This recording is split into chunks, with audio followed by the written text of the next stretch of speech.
नमस्कार दोस्तों, एक नए वीडियो में आपका स्वागत है। और ये है फ्रॉन्क्स डेल्टा प्लस। और मैं बेसिकली ये वीडियो इसलिए बना रहा हूँ क्योंकि आप इस गाड़ी को ध्यान से देखो, ठीक है। अब लुक जो है वो थोड़ा सा सब्जेक्टिव होता है अपने अपने हिसाब से, और किसी को थोड़ा सा अलग तरह का लुक पसंद आता है। बट मोर और लेस गाड़ियाँ ज़्यादातर एक जैसी होती हैं। तो एक्चुअली मैं वीडियो बना रहा हूँ क्योंकि टाटा पंच जो है नई लॉन्च हुई है अभी, और उसका प्राइस भी सामने आ गया है। तो 5,59,000 रुपये से टाटा पंच का प्राइस स्टार्ट हो रहा है। और कुछ लोग टाटा पंच और फ्रॉन्क्स को कंपेयर करते थे। सो उस रिगार्डिंग अगर आप देखोगे तो टाटा पंच का प्राइस जो है इंट्रोडक्टरी प्राइस है, लेकिन फ़िलहाल वो 5,59,000 रुपये से स्टार्ट हो रहा है। और वो काफ़ी कम प्राइस हो जाता है। जो फ्रॉन्क्स का प्राइस स्टार्ट होता है वो 6,84,000 रुपये से स्टार्ट होता है। तो लगभग 1,20,25,000 रुपये महंगा।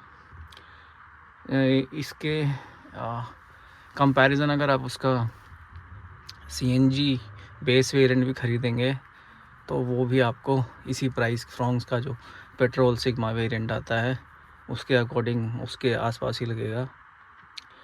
और मोर और लेस फीचर्स दोनों में, या इंजन जो 1.2 लीटर का ही है, दोनों में 16 इंच के व्हील्स आते हैं, ठीक है।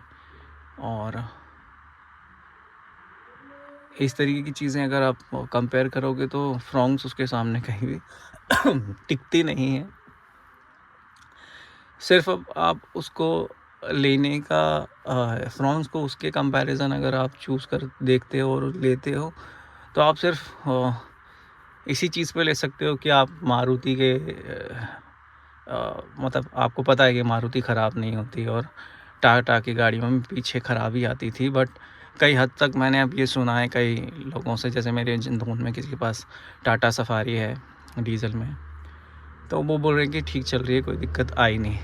बट फिर भी हम more or less time to time videos देख लेते हैं टाटा की गाड़ियों का, तो एक बस वो जो ट्रस्ट है उसको देखो। अदरवाइज़ तो जो इतना 1,20,000 रुपये सस्ती गाड़ी जो मिल रही है उसमें आपको सही चीज़ें मिल जाती हैं। कोई लुक भी फ्रॉन्क्स का आप देखो, आप तो काफ़ी पुराना सा लुक हो गया है। और उसका एक नया जो स्टीयरिंग भी नया है, एक इल्यूमिनेटी, हालांकि उसका कुछ उसमें सनरूफ भी है। उसमें आगे आपको आर्म रेस्ट भी मिलता है। पीछे फ्रॉन्क्स में किसी भी वेरिएंट में आर्म रेस्ट आता नहीं है, ना ही सनरूफ आता है, बट उसमें आपको सनरूफ भी मिलता है और छोटा सनरूफ मिलता है, लेकिन आर्म रेस्ट भी मिलता है। तो ये बात तो माननी पड़ेगी कि ओवरऑल जो पैकेज है उसका वो काफ़ी सही है। प्लस उसका सीएनजी वेरिएंट आप देखोगे तो सीएनजी वाले वेरिएंट में उन्होंने क्या करा है कि नीचे जो एक सिलेंडर की जगह 2 सिलेंडर दे दिए है, नीचे की तरफ से बाहर की तरफ से स्टेपनी भी दे दी है। और उसमें आप छोटे साइज़ के जो 4 सूटकेस होते हैं उनको अगर आप इस तरीके से रख दो, ऐसे ना करके ऐसे रख दो 4 सूटकेस, तो वो आराम से आ जाएंगे। तो ओवरऑल पैकेज के हिसाब से देखूं तो अगर आप 7 लाख रुपए एक शोरूम प्राइस अगर आप जाओ, ठीक है, 7 लाख रुपए के आसपास, या 6,84,99, मतलब 10-20 हज़ार रुपये ऊपर ही रहेगा। तो अगर उसका सीएनजी वेरिएंट भी आप देखोगे तो वो भी आपको काफ़ी वैल्यू दे रहा है। अब मारुति के लिए, अगर मारुति को अगर आप फ्रॉन्क्स से पंच को कंपेयर करते हैं तो पंच एक ज़्यादा वैल्यू देती है। बट ट्रस्ट अभी भी मैं अगर पर्सनल भी होता अभी तो मैं फिर भी फ्रॉन्क्स के साथ जाता। रीज़न भी क्योंकि मैंने मारुति चलाई है तो कोई इशू नहीं आता है। और मेरे घर में मेरे फादर के पास टाटा इंडिका डीजल भी थी। तो जो मेरा भरोसा जो टूटा है जब मैं 18 साल का था, सो वो कहीं भी उसकी बेल्ट खुल जाती थी और वो सब जो इशू होते थे ना, और इंजन इतनी ज़्यादा आवाज़ करता था, तो उस टाइम गाड़ी होना भी बड़ी बात थी। बट फिर भी मेरे दोस्तों के पास जो थी मारुति वगैरह गाड़ियाँ थी तो वो काफ़ी सेटिस्फाइड रहते थे उनसे, कभी कोई दिक्कत नहीं। बट मैं जब भी उस गाड़ी को निकालता था तो उसका बैटरी का इशू रहता था, स्टार्ट का इशू रहता था।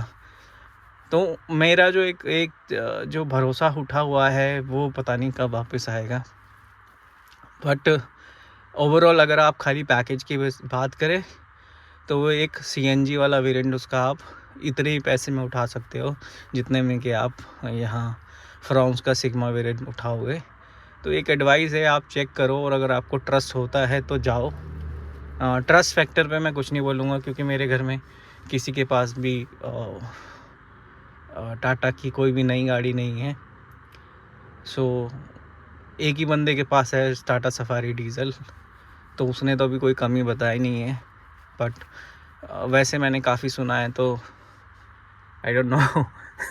हाँ, टाटा की अगर EV मुझे लेनी होती तो मैं तब भी एक बार मैं उसकी तरफ ज़रूर जा सकता हूँ। बट मेरा पर्सनल ओपिनियन तो मैं फ्रॉन्क्स ही लेता या मैं इग्निस ले लेता।